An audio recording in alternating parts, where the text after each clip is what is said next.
నేనే హీరోని అనే రేవంత్ రెడ్డి గారు ఎవరా ఓవైసీ?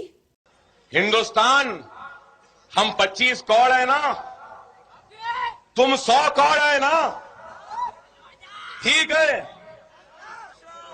तुम तो हमारे से इतने ज्यादा है, 15 मिनट के लिए पुलिस को हटा लो, बता लेंगे किसमें हिम्मत है, कौन ताकत है। 15 నిమిషాల్లో హిందువులను లేకుండా చేస్తా అన్న వ్యక్తి కాదా? ఆ వీడియో ఇంకా ఉంది కదా పబ్లిక్గా.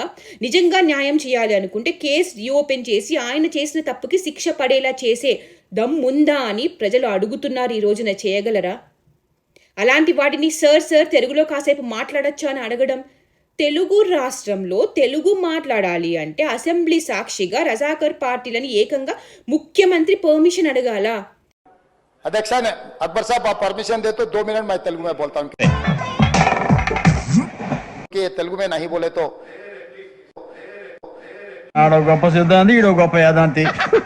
ఇక్కడ ప్రజల పరిస్థితి ఏంటి అని అడుగుతున్నారు ఈ రోజున ప్రజలు. అదే ఓవైసీ ముత్యాలమ్మ గుడిలో అమ్మవారిని తన్నిన వాడి సంగతి ఏమైంది? వాడి సీసీటీవీ ఫుటేజ్ చూశాను, మరీ దారుణంగా హిందువుల అమ్మవారి మీద ఇలాంటి దాడి చేశాడు, తన్నాడు. ఆ కేసు ఏమైంది? ఎక్కడి వరకు వచ్చింది? వాడు అటెండ్ అయిన బిల్డింగ్లో ఎందరో అబ్దుల్లాలు ఎక్కడి నుండో వచ్చి ఇలాంటి దాడులు చేయడానికి శిక్షణ తీసుకుంటున్నారు అనే న్యూస్ బయటికి వచ్చింది. నా చెవిన పడింది. ఆ ఇన్వెస్టిగేషన్ ఎంతవరకు వచ్చింది, ఏమైంది, ఏం తెలిసింది అని నిలదీసి ఎందుకు అడగలేదు? దాని గురించిన చర్చ ఎందుకు జరగలేదు? ఇప్పుడు ఒక సినిమా యాక్టర్ విషయం మీద నిమిషం లైవ్ అప్డేట్స్ ఇచ్చి సీసీటీవీ ఫుటేజ్ రిలీజ్ చేసి ఏమైంది, ఎక్కడ అయింది, ఎలా అయింది, తర్వాత ఏం చేశారు, మేమేం తప్పు చేయలేదు, ఎవరిది తప్పు, ఆ పోలీస్ వ్యవస్థ మొత్తం కూర్చొని ఒక్కరొక్కరు ప్రశ్నలు సమాధానం చెప్పారు కదా. అదే ముత్యాలమ్మ గుడి విషయంగా ఎందుకు ఇలాంటి ఒక చర్చ జరగలేదు? ఇలాంటి ఒక చర్య ఎందుకు తీసుకోలేదు?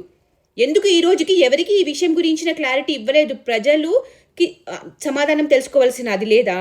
దేని గురించి అడగద్దు, మాట్లాడద్దు, ఓవైసీలు హట్ అవుతారు కదా. అందుకని అడిగితే అరెస్ట్ చేస్తామని బెదిరిస్తారు మాలాంటి వాళ్ళు ప్రశ్నిస్తే.